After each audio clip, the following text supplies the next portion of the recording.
All right, welcome back to the Fabrication Station podcast. I'm your host, Mike Wagner from Cornfield Customs. Today we have Piero De Luca from the Mad Fabricators Society. So welcome to the show. Hello, people of Earth. Yeah, very good. I like that one. Yeah. You are now tuned in. Turn on, drop out. Let's do this. Cool. What's up?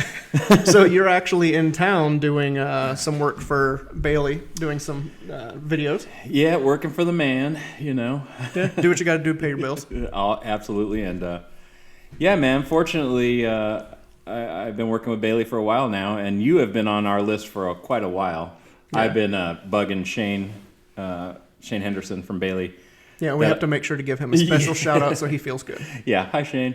Yeah, no, he's a great guy. But yeah, I've been like, man, I got to get to Cornfield because like the stuff that Mike's doing is awesome. And he's like, yeah, we're gonna get you out there. We're gonna get you out there. And yeah, a couple months ago we were planning a really big trip, basically starting at the very bottom of Florida and making my way up to the top. And basically what I'm doing, to give people an idea what I'm doing, is these Bailey biography videos that Bailey hires me to go out and film them, film people that use their machinery and these artists and woodworkers and fabricators and how they're using their machines in their shop, and give a cool shop tour and a cool tour of people's old tools, their cars, their lifestyle as fabricators and artists. And their personalities, and in my case, their lack thereof. Yeah, they were like, we have too many great personalities, we need some lacking personalities, so they called you. Yep, for sure.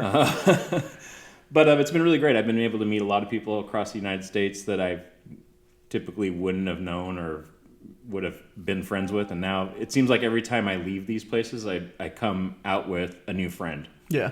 And there really hasn't been anybody now that I'm not in contact still with, that we chat every once in a while and, hey, you know, what's up? How you doing? You know, so it's like, it's been this bond, and it's something that, you know, being in the car world and around fabricators for now coming up 20 some odd years, you know, it's cool to be able to relate to these people, whereas another filmmaker wouldn't possibly know as many people or know what, certain machines are, or you know, what type of car these people are building. A lot of film people probably just, you know, wouldn't understand it. So I'm able to go into these shops kind of as a friend and, you know, make the person that I'm filming my subject matter a little more comfortable with this kind of stuff, because I've been on the other side of it, and it kind of sucks being filmed, and you know, and fortunately it's been really smooth, and it's been an honor. So I'm in Ohio after a week-long trip.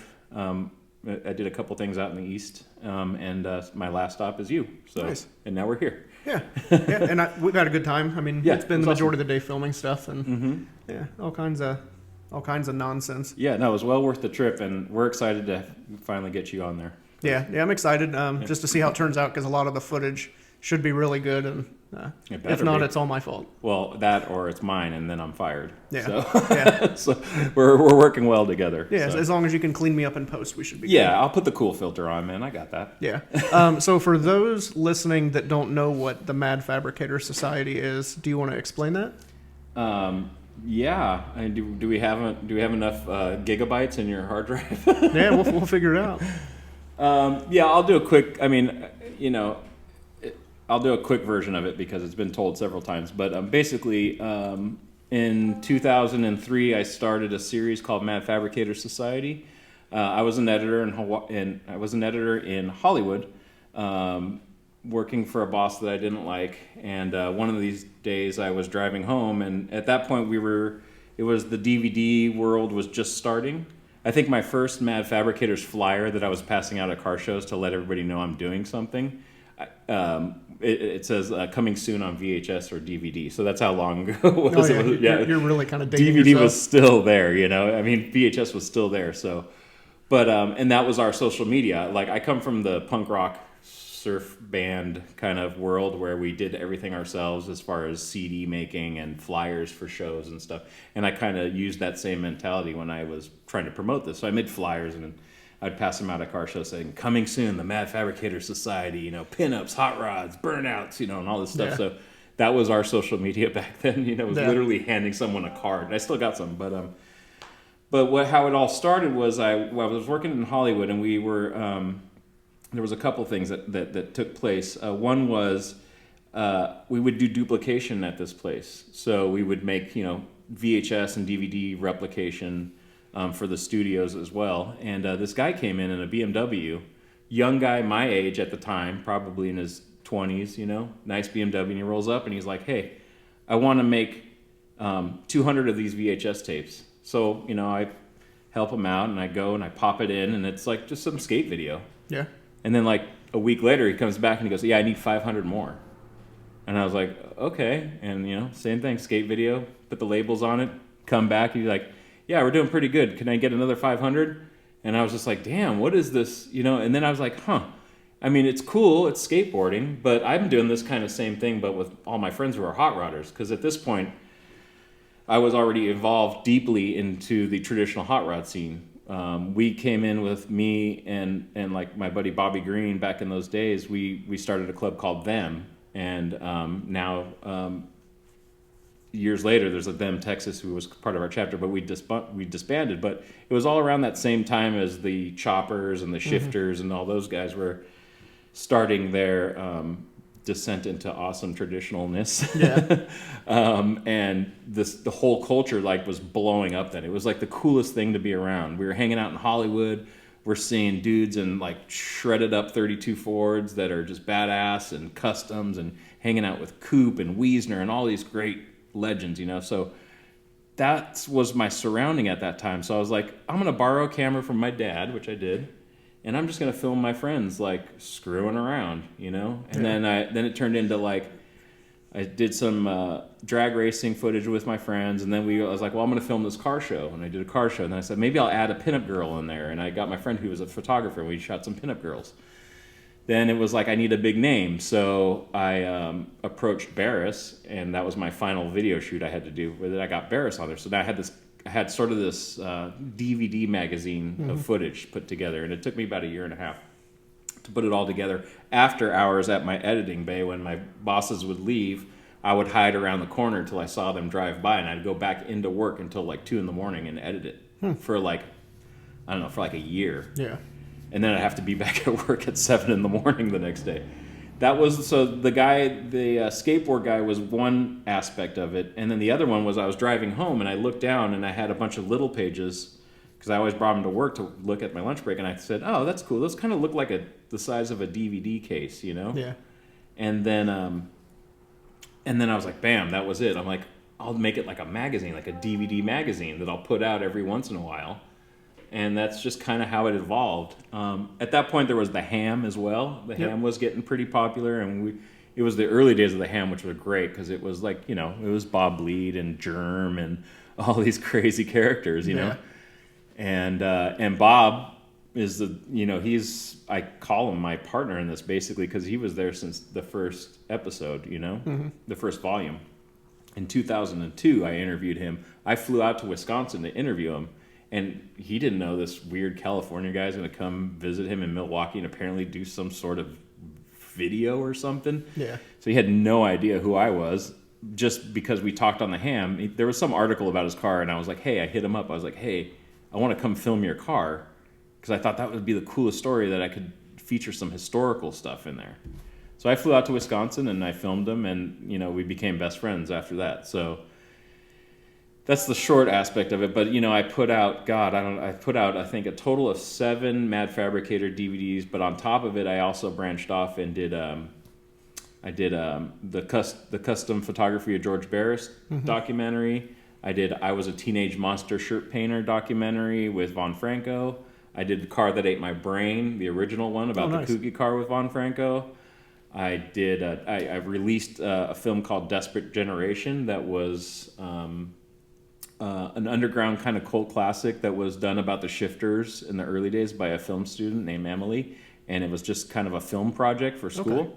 And then I was able to re-release it, and it's really great. I mean, it's really cool. It just targets that exact era, that moment. The furniture, the music, the people, the Shifters, all the car clubs. Brian Setzer's in it for a few minutes. It's really cool. Check it out. It's somewhere online. But and then on top of that, it started growing. Everything started growing really well. I started a little record label. I put out some CDs too, and it just kind of snowballed. I was able to quit my job and take the risk and be confident that it was going to do well. Mm-hmm. I figured if it doesn't, I have an editing system at home. I could make wedding videos. I could do something. I could find another job somewhere else. But I took the risk, and fortunately, it was a right choice, because next year we'll be celebrating 20 years of doing Mad Fabricators. That's awesome. And I lightly say doing it because I haven't been really putting stuff out. But I think I've put out a bunch of stuff. I had tons of video online. There's just, I'm still doing what I've been doing for 20 years. That's awesome. Now I'm just, So now we're here.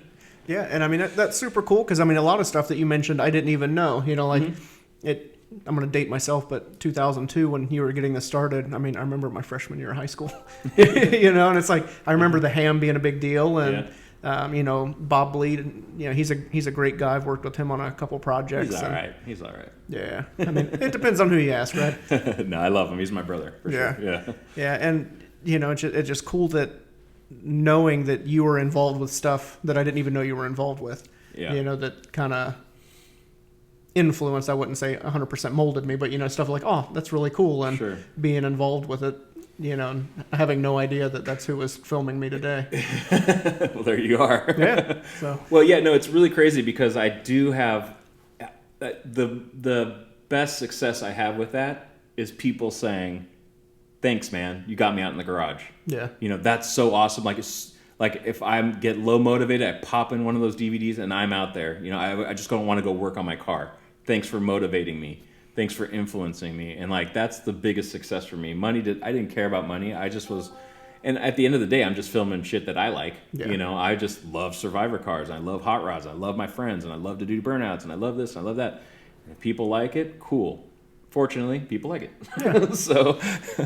And like we talked about earlier, if they don't, fuck them. Yeah, exactly. It's like, I'm just making it, at the end of the day, I'm making it so my friends like it. Yeah. That are around me. And thankfully I have a lot of friends now. Yeah. So yeah. Yeah, that's super cool. Yeah. And I'm sure there's a ton of stuff that you probably have probably a lot of people don't realize that I have done. I mean, I've done lots and lots of videos, tons of videos for different companies. Born Free, we used to do Born Free videos back in the day. I mean, there's just so many other things that I've done. I worked with the American Hot Rod Foundation recently, probably several years ago. I did an awesome piece on Alex Exidius, excuse me. We were able to go to the Peterson Museum before it opened up in the morning, and I got to walk with Alex to his belly tank and talk with him right there with his belly tank. And at that time he was 97 years old, I think he was. And it's just a cool story because I was able to use all the image archive from the American Hot Rod Foundation.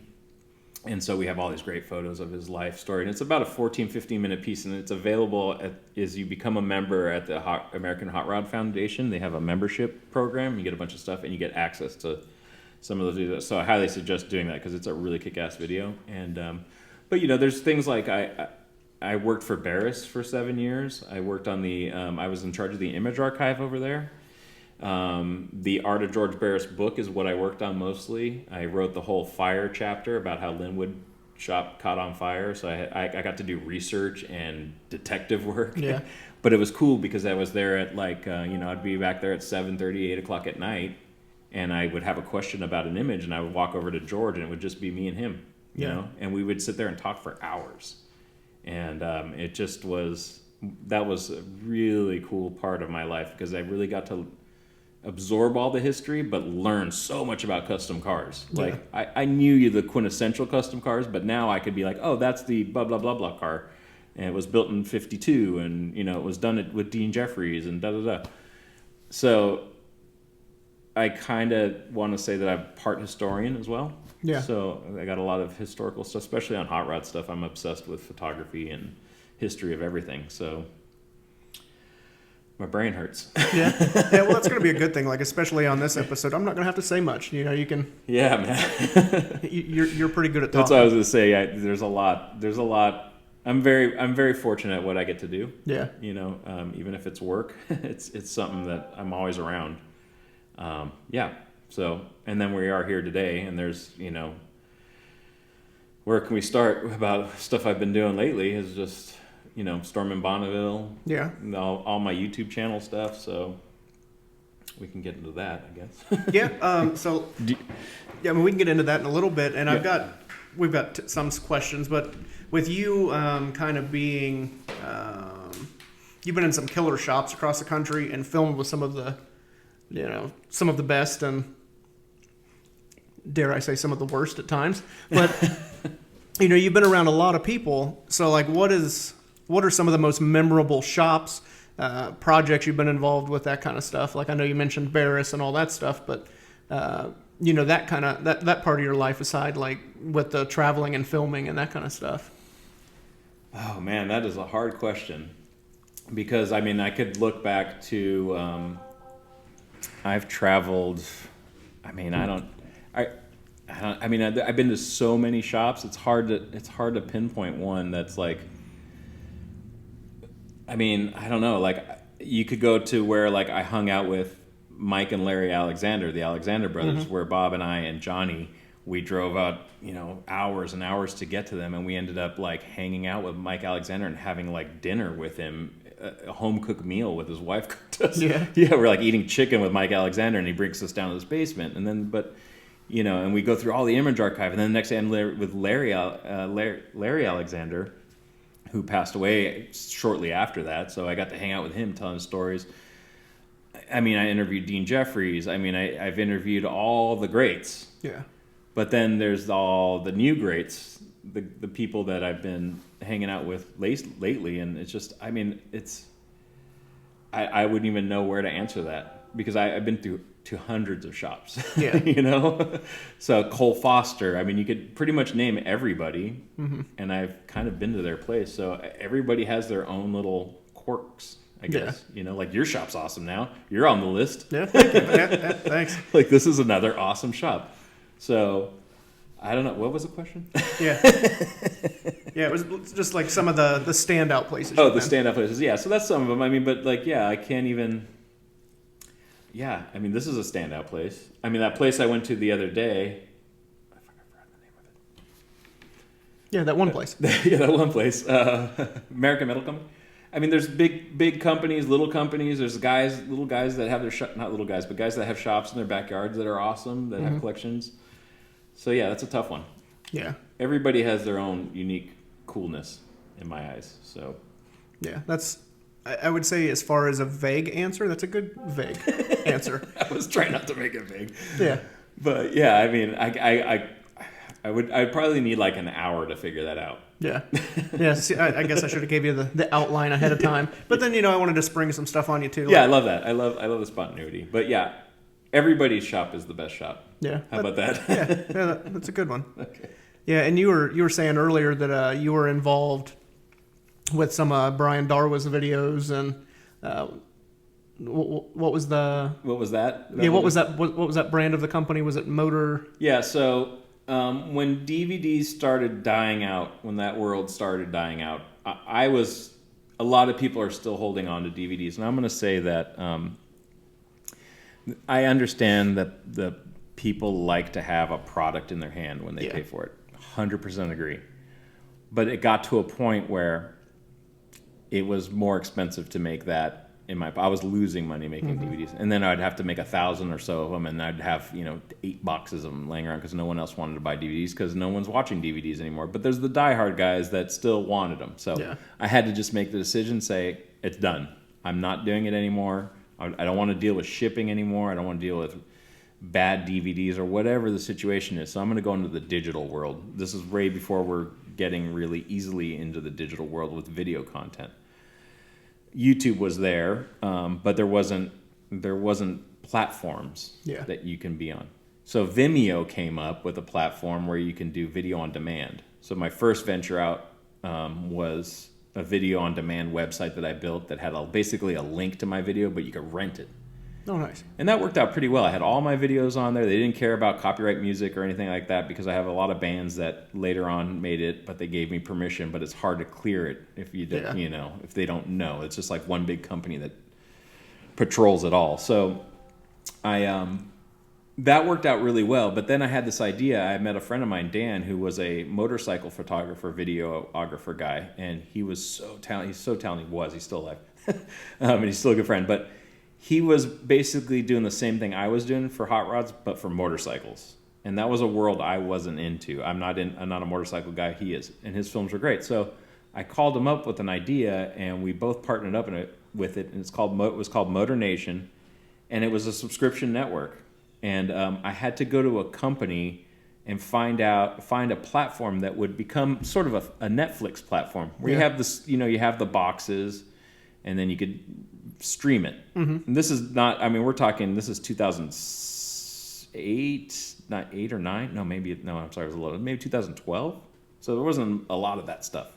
So basically I found this company that you would be able to pay a subscription, and you were a student, a medical student, mm-hmm. and a doctor would give you a course sort of online, and you would subscribe to it. And the doctor would be the video content. So I asked him, can we streamline that to hold album DVD covers basically? Yeah. And you click on it and you stream it. And so they built a sort of a template for me. And so I spent about 6 months building this whole entire platform. And it worked okay. It had a lot of bugs in it, but it worked. And we were able to release it, and it did pretty well for a while. I had it up for about 4 years, but the problem is that we were hoping that we would get a lot more subscribers. Yeah. 10, 20,000 subscribers. I think we had at the highest, I think we had 1,400, 1,500 subscribers paying $6 a month, I think. Yeah. Which was great, but it wasn't enough revenue to be able to pay my content creators to create new content. Yeah.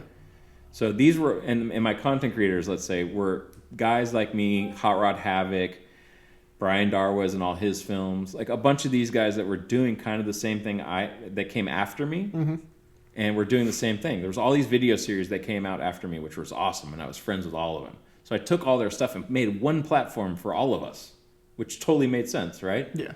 But the problem was I didn't get enough subscribers, and I wasn't able to have that incentive to my content creators to be like, hey, here's some money, make some more. Because I was just barely keeping the lights on with it. Yeah. So we decided to shut it down just because it was costing me more money than it was actually making any money. So then that's when I restarted Mad Fabricators up again, started shooting all Mad Fabricators stuff again, and kind of branched off on my own. And then now I have a YouTube channel that I started right before COVID. Nice. Yeah, right before COVID hit, and I had literally a week before I launched it. So, and I had put up 70 videos on there. I re-edited some of the Mad Fabricators stuff to have the right music cleared, mm-hmm. and everything, so that was cool. And then I started a couple series. One was Midwest Speed and Power with Bob Lead. Yep. Which we did, I think, 7 or 8 episodes, which was really cool. And so I would go out there and film him for a couple weeks, and then come home and edit, and it was a pretty cool series. So we got a lot of cool history on there. We went and visited survivor cars.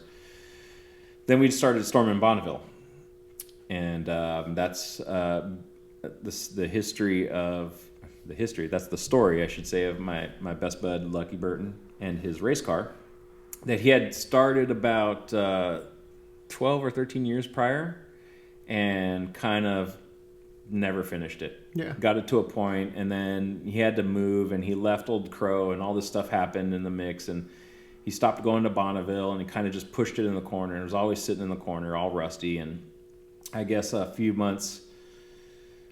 years ago, he went to Bonneville with Tim Sutton, I think, or somebody, mm-hmm. and it was his first time in a really long time, and the bug just hit him hard. Yeah. And he got home, and he called me, and he says, hey, I am going to build a race car. We have, I think it was a year, basically. Yeah. And I want you to be on the race team, and I want to film this stuff. What can we do? And I was like, man, this is going to be awesome.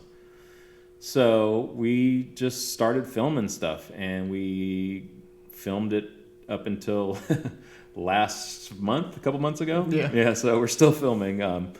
It's a great series. It chronicles the build of the whole car and getting to Bonneville and trying to beat records and engine problems and this problem and that problem. And then it's, as you know, Yeah, the full Bonneville experience. the full Bonneville experience where nothing ever goes right and then nothing is expected what you think it's going to be, and you're there. But yeah, so we're super excited about that. I'm excited to get it wrapped up and get some sort of land speed records, but unfortunately last year we got rained out again, hence the name, Storm in Bonneville. We keep getting rained out. Yeah. And the reason why we named that was it was a storm to get the car going, because we were cramming 14-hour days and that whole 9 that we do to go to Bonneville. But it started raining on the way, and that first year we actually got rained out. So we were just going to take the car there and hopefully tech it. And yeah, because what was that? Probably 15? Yeah, I believe so. Yeah, it was rained out. Yeah, I think 14 and 15 were both rain outs. Right. Yeah, it was 15. And so we got rained out, and then, then we came home and we filmed, the process. And so we keep filming and going back and filming. And so, yeah,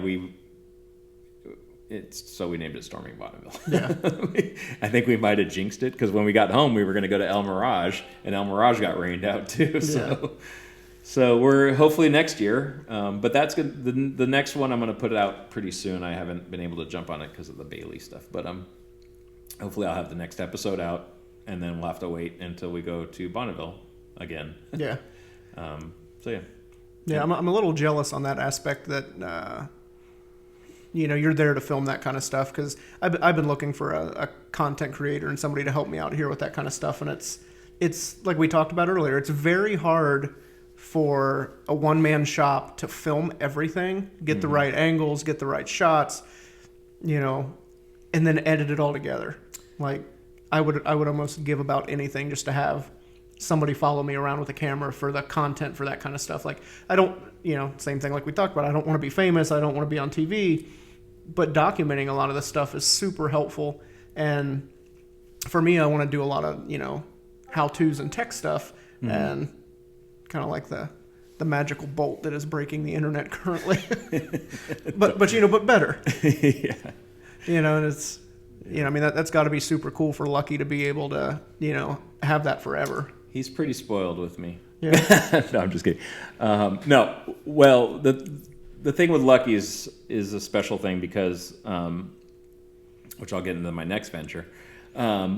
We've been friends forever, and Lucky's one of those guys that he'll like totally help anything you need, man. He'll take a shirt off his back to help you. And he's done that. I hope he doesn't take the shirt off my back to help me. I don't want to. I've seen it taken off of his back, and it's not fun. But hey, buddy. But we're really good friends. I mean, and you have to remember, he's probably not going to listen to this because he's probably not one of the tens of people that are listening out there. I'll tell him to listen. I'll make him listen. No, he listens to this stuff because he knows if I'm talking about Storm and Bonneville, he's going to listen. But But no, Lucky is he's a good friend, and we help each other out. A lot of people see what he's done for this, for Storm and Bonneville, what we've done together, but they see what he's done with Car That Ate My Brain 2, which we're working on now. And I'll get into more detail of that. But he helps me a lot building my car that I'm currently building as well. And the people always say, like, you're really lucky to have Lucky. He's a good friend. And granted, he is my best friend. But what people don't also see is that I do a lot of work for him as well, too. Yeah. Like, there's a payback. I build his website, I do this, and I do all that stuff, and we market this together. We're a together team on this. And almost a partnership, especially with Storm and Bonneville. That was definitely a partnership. And, when we do interviews and stuff, we do it together because that's something we both do. And I can't thank him enough because he really does go over and beyond for me, and I do the same for him. Like anything he needs, I'll help him out. And I do that with a lot of my friends, and they do with it. We have some really close friends that we all work together. Harrison's another good friend of mine who, like, anything we need to help each other out, we do it. So that's a good thing about that. Yeah, and I mean that's what hot rodding was and should still be. Like now there's a lot of cutthroat stuff and everybody wants to bicker and argue, but it's like it should be a network of people that can still make a living, but you help each other out. Yeah. And that actually is a great segue to my next venture, which is The Car That Ate My Brain 2. Now, The Car That Ate My Brain 1, which I mentioned a while ago, was a DVD that I did with my good buddy Von Franco. And he originally built the Kooky Car clone in the late 70s, early 80s. And it's probably one of the best clones of the blue version of the Kooky Car. Then later on, he decided to do the Lightning Bug, which was the first version of Norm's car, of the Kooky Car. And it was black. It had a blown caddy in it. It was sat a lot lower, and it was way before it got all Hollywood out, like before it became Kooky's car. So I put that out, and people love that story. It's great. I still get people saying, "Man, that I love the Kooky Car movie. It's so cool. It's got all this old footage of the car in different TV shows and stuff, and all that jive." So I built a coupe several years ago called Livewire. I ended up selling it, and I was kind of out of hot rodding as far as being a builder, and as far as just being around rusty parts and all that crap, I was just kind of done with it. Yeah. I didn't want to get up at 5 a.m. to go to a car show. I was just over the vending. I was over everything. Not in a bad way, but just didn't want to participate. Yeah. But on the side note, I'm around hot rods 24/7. I'm at a shop, or I'm here, I'm filming this. So there's always hot rods around me. So the obsession is still there. And then months go by, and Lucky is like, "Hey, I got this tea bucket project that I kind of just want to get rid of. I'm just going to give it to you, because if you're not going to build something, I'm going to kick you out of the club." Modifiers. And I was like, "Well, fine, And let me show you how big the club is. It's me. At that time, it was me and Lucky. So yeah. Man, that's pretty bad if you're going to get kicked out. Get kicked out of the club with 2 of us in it. Yeah. We've grown immensely to, I think, 4 now. So nice. we're jamming. But anyways, so he said, I'm going to give you this tea bucket. Do whatever you want with it, but I'm going to give it to you. Figure it out. And hot rod guys like me, at first I was like, yeah, whatever. I'll throw it in my backyard, and won't even pay attention to it. I mean, literally, like 3 days later, I was like planning out wheels, like what frame am I going to use? Yeah. The obsession just kicks right in. It's like heroin, and it's like, oh, I want to paint it this color. What if I do this? What if I get this engine? So at the end of the day, I kind of in my head designed this sort of tea bucket with a little, truck bed, moon discs, small block Chevy, top loader, banjo rear end, very simple, basic hot rod stuff. I am very obsessed with Tweety Pie, the Ed Ross. Well, it wasn't Ed Ross car. It was Bob Johnson is the guy who built it, and then Ed Roth got it later on, and he made it a model kit and all that jive. But the Bob Johnson version was really cool. Now, I also do work with Galpin. That's a whole nother job series that I do, and I have access to the real car. So I'm around Tweety Pie all the time. And since 2012, actually, since they bought it, I've always, like, every time I go there, I sit in it. I'm like, I love this thing. I want one of these someday. You know? And I think that's the picture you sent me that that I so, put on the story. Yeah, every time. Yeah. Sorry, Dave. But anyways, yeah, so I love that car, and it fits me really well. Roth was a big guy, and so was Bob Johnson. Bob Johnson was like 6'4" or something like that. He was a big dude, and they widened it 4 inches, so it's kind of like you fit in it really nicely. It's actually one of the most comfortable cars I've been in. So anyways, long story short, I start thinking, oh, maybe I'll do like a Tweety Pie kind of thing, where it's like a short little wheelbase, maybe just has a gas tank in the back, it's got a cool rake, and then one day I'm walking through Bob B. Walden's back area of his shop, and there's a set of 32 Ford rails that are bobbed front and back, like almost the same size as what's on Tweety Pie. And that was the other thing I didn't want to build. It's got a 32 chassis under a T-bucket. Like, who's going to spend, $2,000 to chop up a, 32? So I didn't want any part of that. So I saw those things, and I was like, damn, those are like perfect. They're like the same. I mean, they're already bobbed off exactly where Tweety Pie was. Yeah. So I walk into the shop, and I go, hey, Bobby, what are you doing with those rails back there? And he's like, somebody just gave me those. I was going to just use them for the reveal, but I don't know, get that shit out of here. Nice. And so I'm like, huh. Oh, and there's a 32 cross member there, too. So I was like, oh, okay. He's like, yeah, just take that shit. And then hot rod / film production / camera guy / all that shit just whirlwinds in my brain. I'm like, okay, well, I need content. well, why don't I just clone this stupid car, you know? Yeah. And then I could do the history of it. And then, I have the access to the real car. I could take measurements of it. I can get all this information, you know? And then I started researching. I started digging. And so I'm like, I'm going to call it Car That Ate My Brain 2 because it's the same sort of concept, right? Yeah. I'm cloning this car. Turns out Tweety Pie was actually going to be Kookie's car in the series. Huh. It was contracted and everything. And Bob Johnson, who I originally built it, did not want the car driven by actors. So he backed out, and that's when they picked Norm. So it ties in it's very, like perfect. very well to that. And they used to show together all the time, Yeah. the Kooky Car and Tweety Pie. So man, I took on this venture. I'm like, I'm going to build this. But the way, the cool thing that I like to do, and it circles back to friends. As soon as I put the word out, I'm building a clone of the Tweety Pie, Bob Johnson version, which is basically like the third version, the one I'm doing. Mm-hmm. As soon as I put the word out, I was getting contacts left and right. Hey, what do you need for that? Do you need a set of wheels? What do you got? What do you need? All these friends came out of the woodworks and like, I got you. What do you need? Do you need an axle? What are you looking for? Here's the list of things I'm looking for. Oh, I'll send it to you. Yeah. So it was so cool in that fact. So what I started planning, people wanted to send me stuff. I'm like, don't send me anything. I'm going to come to you and get it. Yeah. So like I went to like Mark Skipper's house. I don't know if you've ever seen his collection. No. Yeah, so Mark Skipper is Northern California's crazy collection.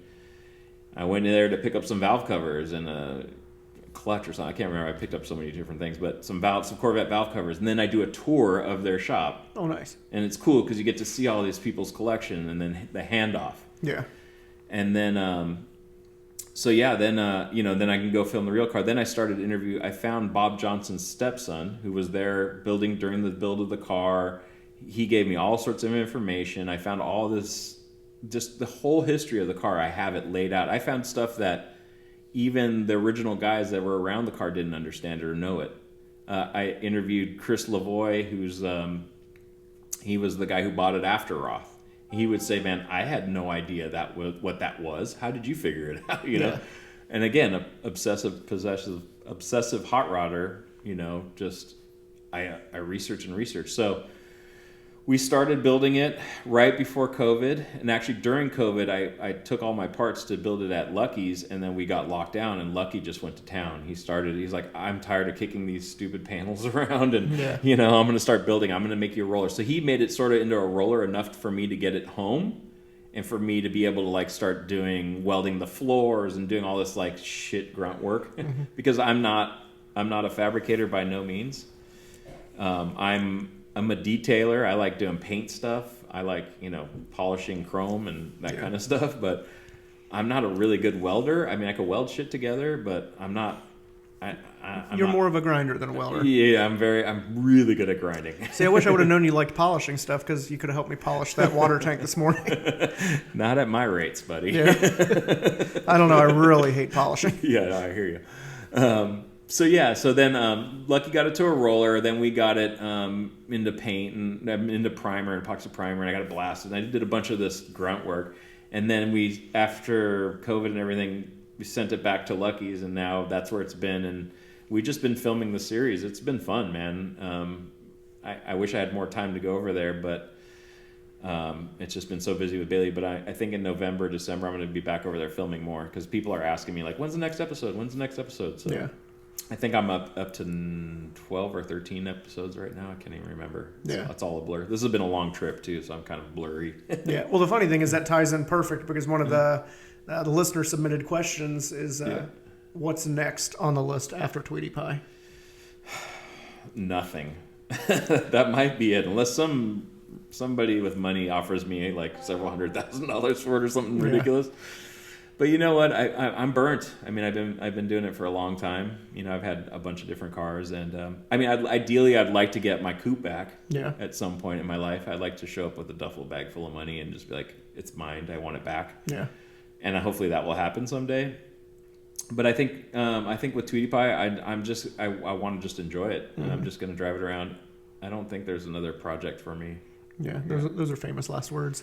Yeah, I know, but I've said it a lot, and I don't even have the space really for it. Yeah. I think, and this has been such a long. I think I'm doing about 4 years now with this car, trying to get it done, and I don't even have the time to do it, so I wouldn't even be able to bring on another project. Yeah. You know, I just don't have the time. It would just sit around. So it's better that I just finish Tweety Pie and just drive the crap out of it and just hang out with my friends until I retire to Hawaii.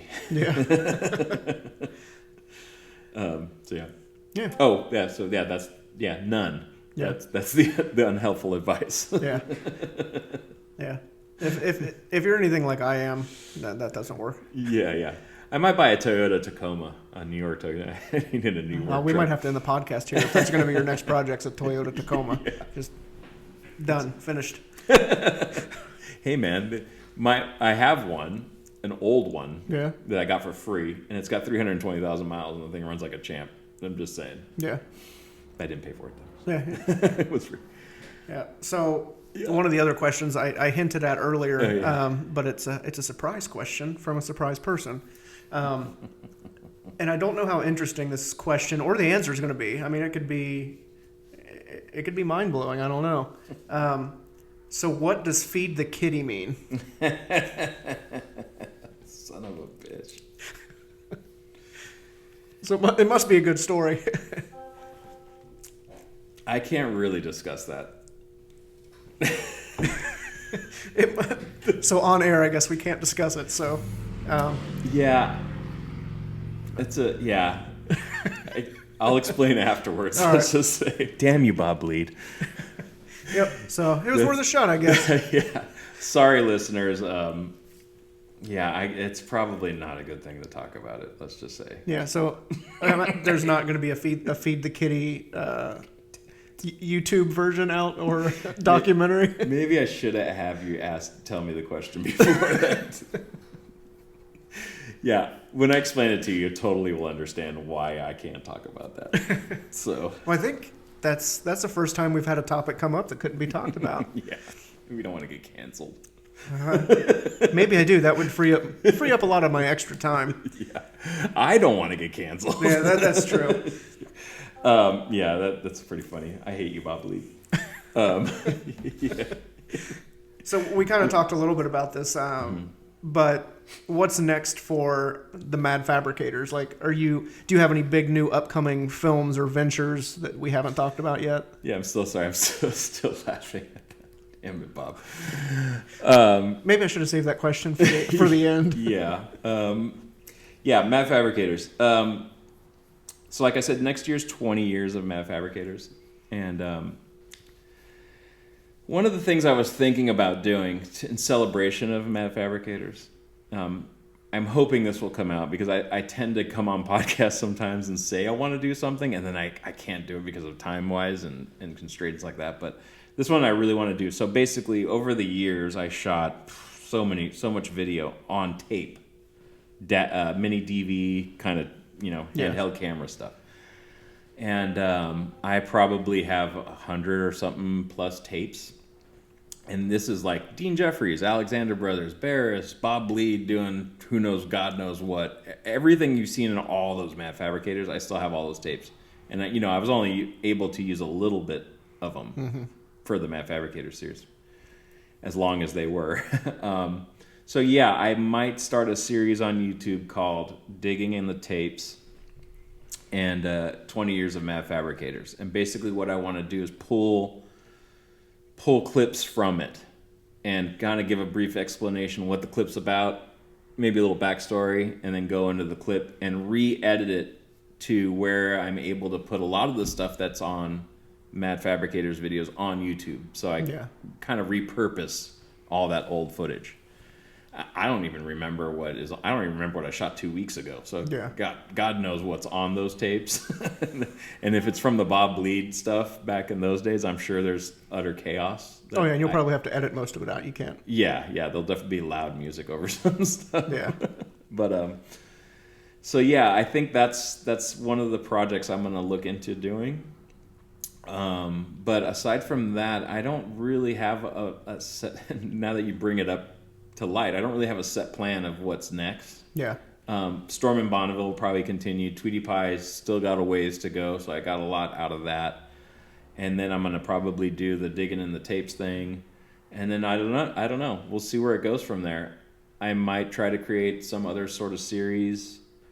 I have a lot of people that I'm able to connect with. Yeah. As far as builders and car people. So I don't know. I always have ideas. You know, I have cameras. I have starting a following on YouTube. So if I could get it to the point where YouTube is paying well enough through the advertising revenue, then I'll be able to eventually just start it back up where I'm doing what I used to do, would be hop on a plane and go visit things, or go to a car show and film 5 or 6 people that live around that car show, and kind of revamp it that way, because now I do have the platform being built to do that. So that's probably what will end up happening. If I can get to the point where I have enough followers. And that's the hardest thing about the YouTube channel, is getting, you know, my demographics, my highest demographics on YouTube are 65 plus. So literally my fan base is dying out at some point, you know? Yeah. And that's it's not a question I had before, but since we're on the topic of YouTube, like, I really struggle with content. And like, do you find that as a problem? Like, I can't figure out what people want, you know, because what I like and appreciate is, you know, high quality, you know, camera work and quality, you know, fit and finish, and the project being executed well. And it's like, what most people want to watch that would pay for is not. Like, I hate to say that, but, you know, a lot of the general population, they just want to watch people throw stuff at each other and car accidents, and not quality content. It's just, so I really struggle with me, you know, it's like, I want to film stuff and get that out, because, you know, it'd be nice to just build my race cars and put it on YouTube and that pay the bills. But I struggle with who's actually out there that wants to watch me do anything. Yeah. I mean, it's a hard, I'm learning that YouTube is a really hard world to be in. Yeah, it's so fickle. It is very fickle. People are very, well, I'm not going to say bad things about my subscribers, because it seems like they're all pretty nice. Yeah. But I know people that have YouTube channels and they get pretty beat up on that stuff, you know, and it's pretty lame. But as far as the content goes, it's a tough thing. You have to feed that machine constantly. Yeah. And a lot of the reason why you see these videos that are not polished and produced is because these guys are putting 3 or 4 videos out a week. You know, Iron Trap, I think, does 2 or 3 videos a week. Yeah. You know, and they're edited. They have music and stuff, and they're, you know, I'm not going to knock them at all, because they're knocking them out. And like I was telling you earlier, it's really hard for me to do that, to just kind of slap a row of videos together and export it and upload it. Like, I need to have I spend hours looking for music. That's my worst enemy, is music, because I edit to music. So if I have a kick-ass song, I know those transitions are coming. I know where those breaks are in the song, what to put there, and it starts the whole thing. So I can't just have cool intro and then just kind of let it roll. I need, me personally, and I'm not knocking anybody else that does it that way, I need to have quality stuff and cool shots, and that's what sets me apart from like other car guys, I guess. Yeah. My problem is that takes a lot of time. And I could only put one, especially working with Bailey and all these other companies that I'm having to put videos out weekly for them. It's hard to, like, you know, the gardener's grass is never green. You know, like, I can't get to my shit and get it out because I'm too busy making the man, you know, their content. So I have to jump in when I get a break and knock it out quickly, and that's like once a month, you know. The same with Storm in Bonneville. I have it sitting there on my desk ready to go, but I just need to finish editing it, and I can't get, you know, a couple hours to do it. Yeah. So that's the bummer for me, is that I wish I could just do it full time and it able to pay my bills, but then you have to put that stuff out so constantly so you get those 150,000 subscribers, and then you start getting the revenue that allows you to, like, not worry about your bills and just film shit all day. So it's a weird world, man. It's, you either got to go all in, or, you know, just kind of do it part-time. And I've heard that it takes, in order to be monetized, oh no, what was it? It was in order to get 10,000 subscribers, the average part-time YouTuber takes 4 years. No shit. Yeah. I did it in about almost 2 years it took me to get to about 10,000. And that's part-time. That's literally a video maybe a month, you know? Yeah. Fortunately, my content does really well. Yeah. And lots of likes, lots of comments, and all good comments. You know, there'll be one or two that are kind of shitty. But what that does is that YouTube sees that and they love it. Yeah. They want to see that high rate of, okay, when you look at your analytics, your numbers are way up because whatever content you're putting out that day, it's getting more views than before. That means people are hungry for it. Yeah. So like this last video I put out about making some headers, it's been the best one yet because people have been waiting for it. There's an anticipation for it to come out. And then a lot of people watch it. So it's doing really well. And so the algorithms love that, and it pushes it to your requested videos. Yeah. And I get a lot of traffic from the requested video area because people, it just pushes it right up there. Yeah, because I think I struggle, like, so with me, if I film something good, I want to edit it real quick and put it out. And like some days I'll put out 3 videos, and then it'll be like 2 weeks and I won't put anything out. So it's like I need to really figure out when the best time to post that kind of stuff is and just squirrel it away. Yeah. You know, it's like, because I don't know anything about analytics or filming or editing, any of that stuff, but it's like content. You need 1,000 videos, and that, all the pennies will add up into something, and then you can start breaking it down, but I don't know. Yeah. And then I get super frustrated because it's like, I did a short, like a short on my phone the other day, and I hate the way it's framed. It just looks terrible. And it had like 2,500 views overnight. I'm like, you got to be fucking kidding me. Yeah. Like these ones that I try to get the right angle and do the good shots. Like, ooh, 200 views. Yeah. And then I put up this really shitty 20-second video, and it's super popular. Like, super popular for me. And I'm like, I hate this. It's like I try so... And then I fall into the trap of like, well, fine. If you guys want shit, I'll put out shit. And then the shit does better than the stuff I care about, and it just bums me out. Yeah, man, that's a tough gig. I mean, it happens the same with the Bailey stuff. Yeah. It's exactly what you're talking about. They send me all across the United States. They pay me really well to do this. I put out this quality video, and it's like 13,000 views. Yeah. And then he'll put up a video of a dude like just hammering something, and it's like 180,000 views. Yeah. In like an hour. Yeah. But again, that's short content. There's a big difference between long format and short format. And the long, we're talking 15-minute limit because that's long to people now. Yeah. So that short content people watch 10, 20 times because it's going so fast. Where like a Bailey bio is more tailored for like a YouTuber where they would watch it on their screen while they're sitting in front of their couch. Yeah. And on Instagram, it's great, but how many people really want to watch 15 minutes on Instagram? Yeah. It's you have to click it to go to the Reels thing. Yeah. So that one click is the decision maker, right? Yeah, because none of it makes sense. So like I've got this other video that I wish I could make money on Facebook, but I don't know how to do that. So there is a video that I posted last winter of the fire door on the Roadster, and it's got the Hartwell style aviation latches.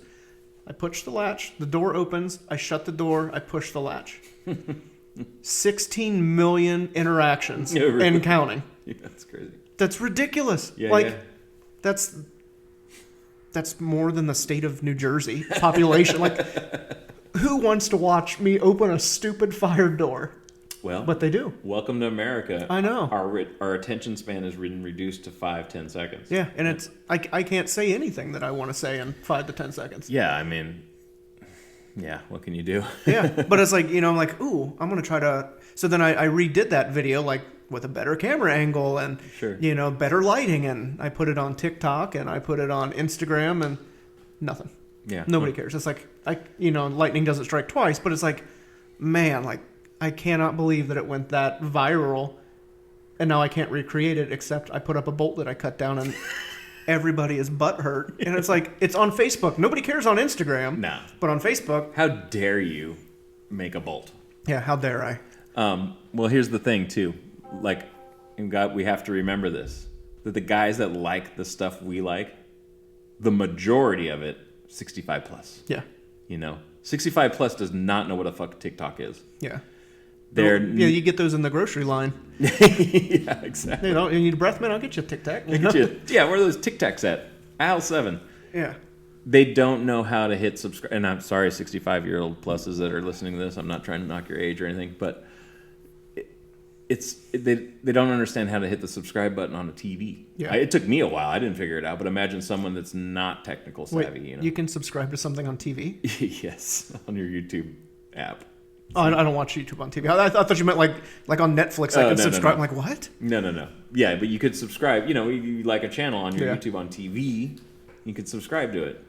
Because there's a big majority of the people that now with smart TVs are watching all of our stuff on TV. They're not watching it on their computer. So yeah, because I go to my buddy's house in New Jersey, and his son's watching YouTube videos on TV. I'm like, I didn't even know this was possible. That's all I do. Yeah. Like I don't even have cable, like regular cable. Mm-hmm. I ditched that a long time ago. So I have like a Netflix and and your Hulu's, and then I got my YouTube. I first thing I turn on is YouTube because it's all the things I like, and they've done a really great job of like putting the things that that I like there. Yeah. So I subscribe to your channel. Oh, thank you. I appreciate that. It's on my likes. Yeah.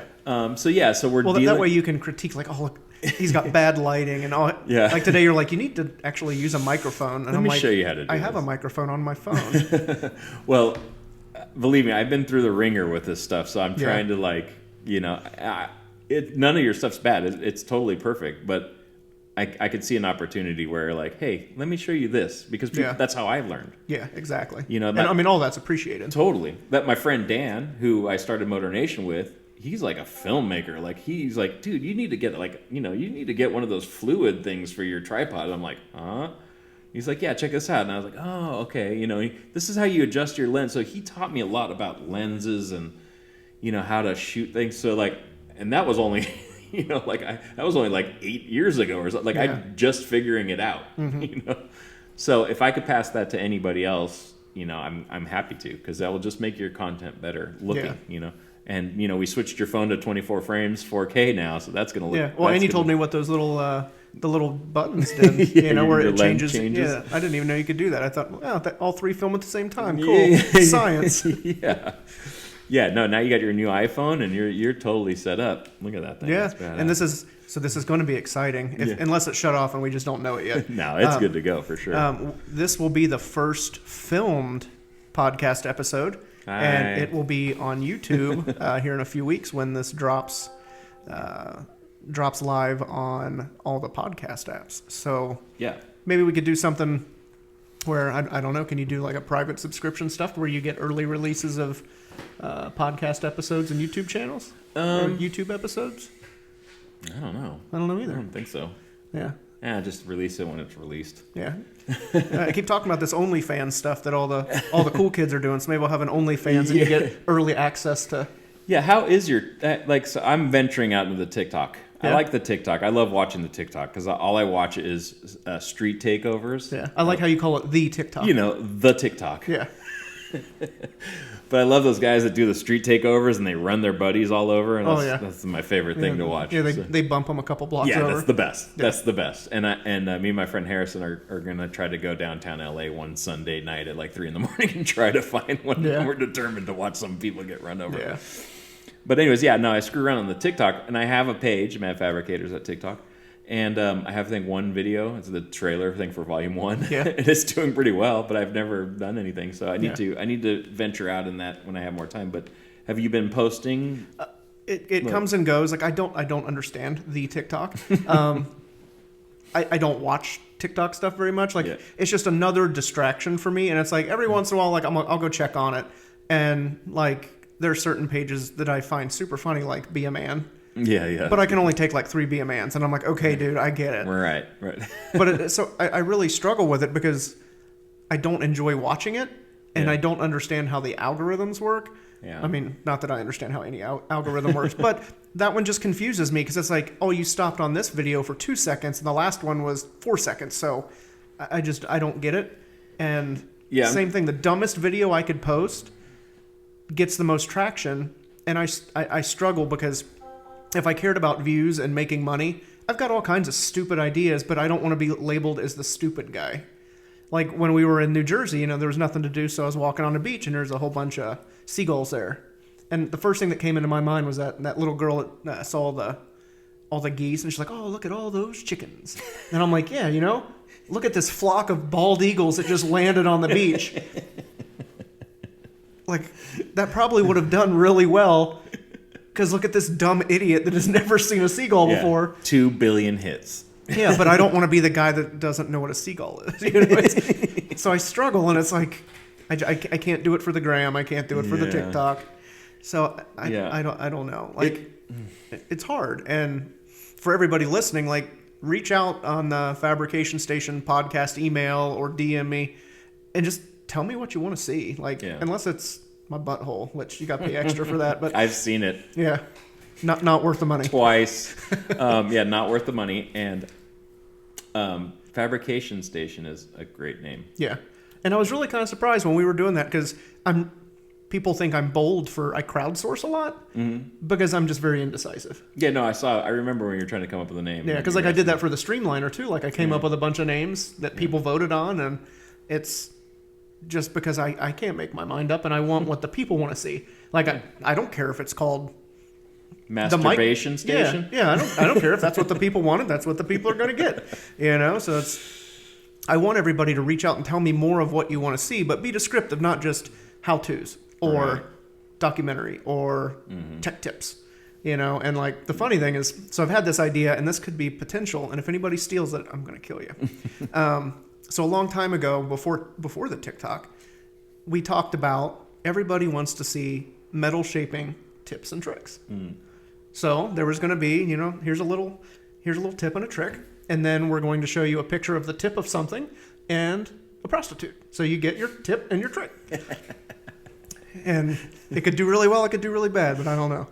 So that's pretty funny. Yeah. I mean, it's the dumb stuff, and I know that the dumb stuff does well. Yeah. But I just can't bring myself to do it. Well, I guess it has a little bit of I might give you an idea that we were going to do with Bobby Weldon, but he doesn't have Bailey tools anymore. Yeah. And I don't know if Shane will get mad at this, but Shane's not listening to this either. I don't think he knows how the internets works. Yeah, he might not know how the internets work either. Yeah, the World Wide Web. He may or may not have heard of it. But I was pitching to Bobby what we should do to get views is smash it in the power hammer. Yeah. So run with it. Yeah, I mean, and I get 30% of all revenue, but go ahead. Yeah, and it's funny you say that. Just imagine like a Coke can. Put it in the power hammer, film it slow motion, hit it, post it. Yeah, so I am full of weird coincidences about stuff. Like just things come together. Yeah. So I have an uncle who was in the Navy, and he was a machinist and a welder. So he was always down in the bottom of the ships, and they would get bored when they weren't fighting. So they would take condiment packets from lunch, and they would bring it down, and they had a power hammer in the basement. Mm-hmm. So what they would do is they would put those on the power hammer, and then they would wait for somebody really important in a white uniform to walk in, and then they would hit it, and they would just ruin their uniform. That was what they did for fun. That's awesome. So yeah, that could be a thing. Because I mean, look at those. What are they? ASMRs or the other ones, like where the guy puts Play-Doh in something and he just smashes it. I like the. I saw one that was. It was a tire of a car, and on the tire they lettered their URL for their YouTube channel. Yeah. And all it did was just back over things and move over things, and it had 2.5 million subscribers. Yeah. So speaking of running things over, I may have to have you come out for this. You may have shot it out there or not. So I have the start of a Miller IndyCar body up on the shelf. Mm-hmm. And a few years ago, it might be 5 or 6 years at this point, I started building that, and I put some pictures and videos up of doing it, and people are like, oh man, what are you going to do with that? You're going to race it? And I'm like, no, I'm building this aluminum body, and then I'm going to cut it in half, and I want to hang the halves on the wall. Oh, right. I think that would be super cool. Yeah. People were so upset. How dare I cut an aluminum body in half? So I told them, I'm like, when I get this body done, I'm going to run it over with my truck, and I'm going to post a video of it. So if I ever can, because I can. It's not the real deal car. Yeah. I can do whatever I want with it. Yeah. I mean, that's what you do. You could make it and you could just remake it. Yeah. It's just metal. You can weld that back together. Yeah, and a wadded up aluminum IndyCar body has a way better story than just a pretty one hanging on the wall. Oh, that'd be a good visual. Yeah, and that's what would get 2 million hits. Yeah. And a lot of mad people. Oh, yeah. The bad comments are not as bad as you think, though, because bad comments also the algorithms see as comments. Yeah. Yeah, they don't know if they're good, bad, or indifferent. Correct. So if you got a lot of people talking shit, they're going to like it too. Yeah. See, and that's a bad thing. It's like we were talking earlier about this fucking Bolt video. I've had to ban over 60 people, and I'm torn because it's like I don't want to listen to these people run their mouth, but it's also drumming up, views and making me potential money. Correct. So it's a tough one. It's a tough one, yeah. Yeah, because it's like, not that you're getting under my skin. It's like, dude, I just don't even want to deal with you. Yeah, it's like I don't need this occupying any space in my brain. Yeah, it's funny because, fortunately, like I said, most of my comments are fairly nice. Yeah. They actually are really nice. People are really supportive. And yeah, and that's how my followers and subscribers and stuff are, but it's like when something gets thrown out into the ether and then just randos come in and they... Exactly. As I was going to say, it's like, yeah, I get all these great comments, but then there'll be the one, and you're like, what? What? Yeah. What, dude? Like, like I have 7,000 greats and then one bad guy, and then that time you're focusing like, man, I'm going to respond to him, and like, I got to respond to this guy, Yeah. But then why, Yeah. It's like, I just always put like, if I something that's like corny or whatever, and I'd just be like, okay, cool, thanks for the thumbs up, whatever. Yeah. I try not to engage because my time's too valuable for that. Your time's way too valuable. Then they comment back, and then you're in this big war at 2 in the morning, and you could, you're in bed on your iPhone yelling at some dude. Like, yeah. And my problem is like, I don't know why, because like I'm not a teacher, but I feel that every opportunity is I can use to educate somebody. So not that I know everything there is to know, but it's like when I see a blatantly wrong response to something I'm doing, like they don't understand what they're looking at or its application, I'm like, ooh, this is a learning moment. And I can be like, hey, buddy, this is why you're incorrect, but I don't know if it's my approach because I'm very blunt and to the point, because I'll be just like, no, you're incorrect. Right. And they're like, oh, I can't be wrong. And then it just starts the shit show. Well, I mean, yeah, and it gets translated differently through text and messages because you don't know if you're saying, hey, buddy, or like, hey, buddy. You know, like, exactly. They have a mentality that, oh, is he talking shit to me or is he cool with me? Like, I don't get it. And that happens to me all the time, too. Like, did I say something bad? And then it's like, a laughing face will come up next and be like, okay, good, I didn't say anything bad. Yeah, so it's like, I think I need to take a step back and just, you know what? I don't need to educate anybody. If somebody asks me a legit question, I will.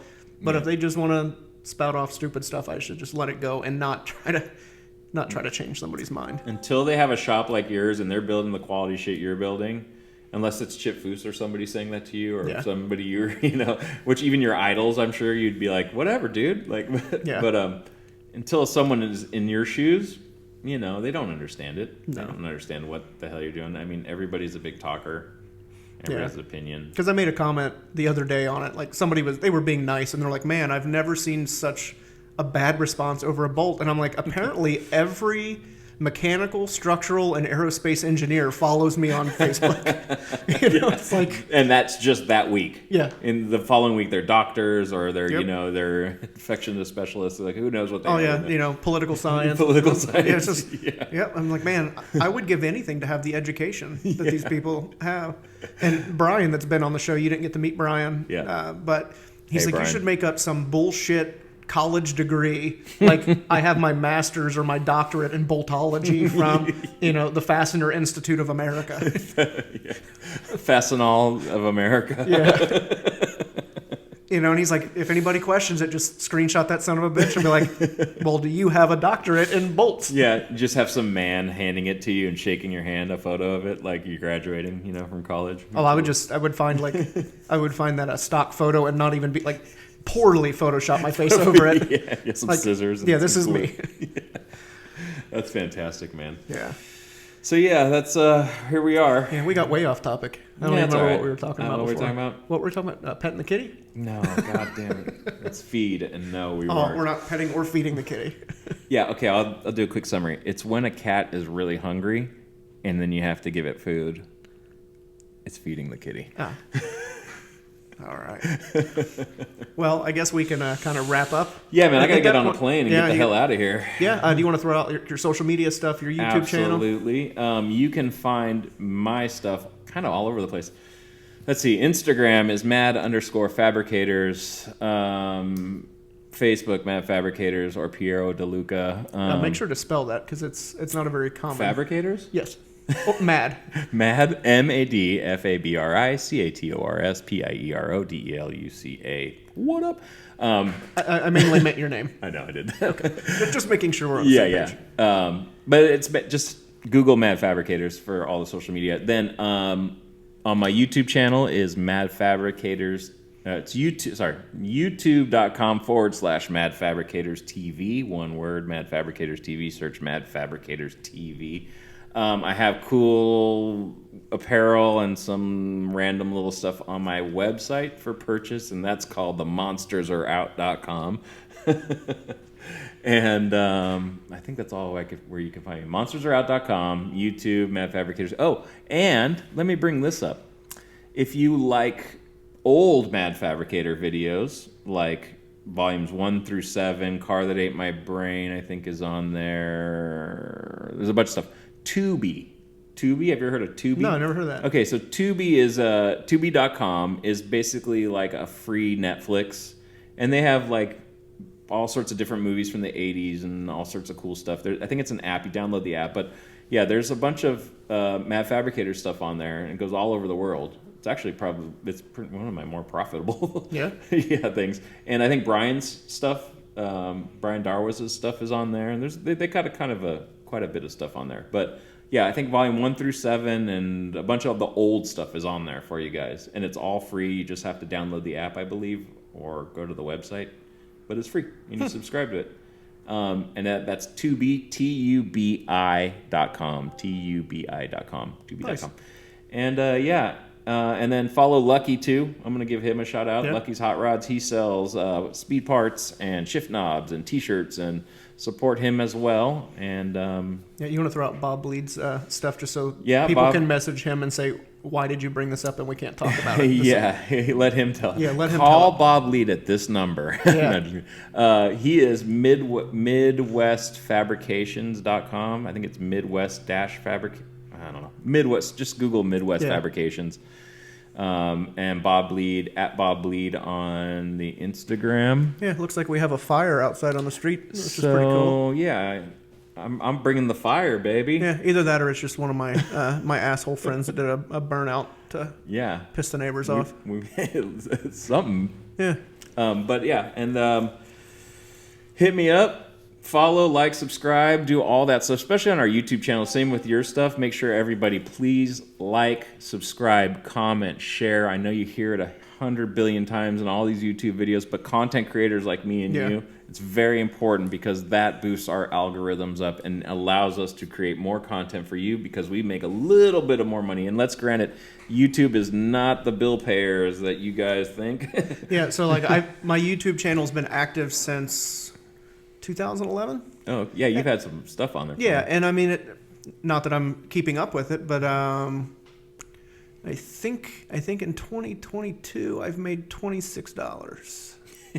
So yeah, I'm fucking killing. I'm retiring. It's over. Yeah, I mean, I just got past the 10,000 threshold, which has been nice. I think I'm at almost maybe 11,000 by now. And every time I put out a video, I gain so many subscribers. So I need to keep putting them out. But yeah, it helps us so much if you like and subscribe and comment. Even if you just say kick-ass video, that even helps. So in order for you guys to, repay us for bringing you this free content that we work really hard at, please just share it and tell and do all that good stuff. And I need to be better about that. Like, I hate asking for, something as simple as a subscribe or a comment. Yeah. But, like you said, if you like what I'm doing, either the videos, Instagram, Facebook, YouTube, everywhere, that means a lot, and it goes a long way financially to where if I could get it to where putting out content would pay the bills, imagine how nice the content would be. Correct. Versus now where I'm working 8 to 10 hours a day and then still putting out the content.